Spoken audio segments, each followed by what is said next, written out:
Greetings, Spencer. So today we're going to look at our synthetic sabers. So the first saber we ever got was Purple Heart Armoury saber. I believe it's marketed as Polish saber, and it represents cavalry sabers and heavier cutting focus sabers, and many different kinds. It's meant to be sort of generic, so it can go across multiple systems. So overall, it is a very good sword. All the Purple Heart Armoury swords are good. It is quite a heavy saber, so it does not move extremely fast. If this is your first saber, it's definitely going to be a big arm workout and wrist workout.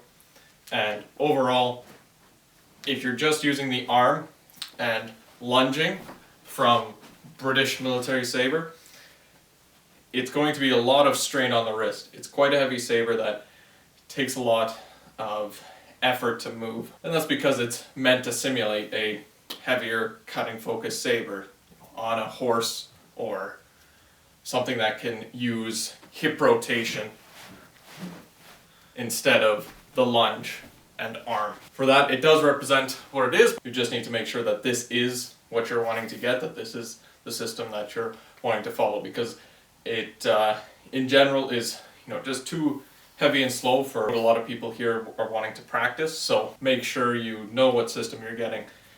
The point of balance is not super far ahead, but it is a reasonable amount. But the pommel and everything feels pretty light, and it puts more strain on my arm than even my steel sword. And as far as stuff like steel dewsack, wanting to simulate that, it is quite a long saber.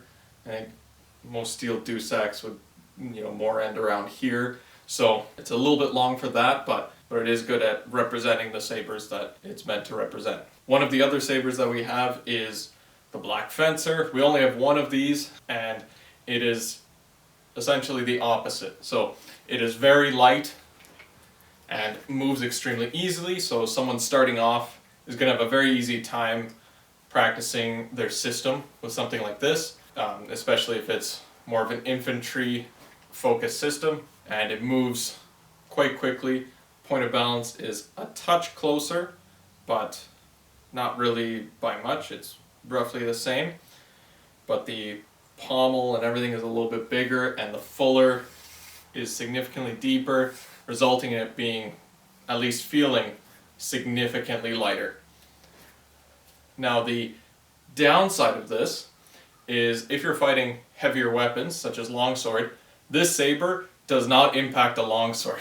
You have a very hard time taking the center line, and generally it's just going to bounce off. And especially if a longsword is cutting at you and you parry, it's going to break through very consistently unless you're catching it with the strong. Whereas the Purple Heart Armoury saber, it does impact longswords, and you can sometimes take the center line, and so there's pros and cons to having that weight in your sword. Now both these swords just bend a little bit, but in general we practice mostly cutting focus saber, and so we don't use a lot of free thrusts. I see some people who do use that and make it work, but we're always trying to wind in with the thrust, and so we don't really ever bend these swords, so it's not something we really look at in our saber. The third type of sabers we have are basic sabers from Purple Heart Armoury. So they're fully plastic. They're only about a pound, so they're very good for people starting off. They're light. Because they don't have a pommel or any steel at the back, they do have a bit more forward weighted presence, but for us, we kind of like that, and the overall weight makes it so it's not a huge deal. And so I would actually recommend them over these Purple Heart and Black Fencer sabers if you're just starting off and wanting to practice saber, because they're significantly cheaper. They're only about 50 Canadian over the 150 Canadian for the Purple Heart and Black Fencer high-end sabers.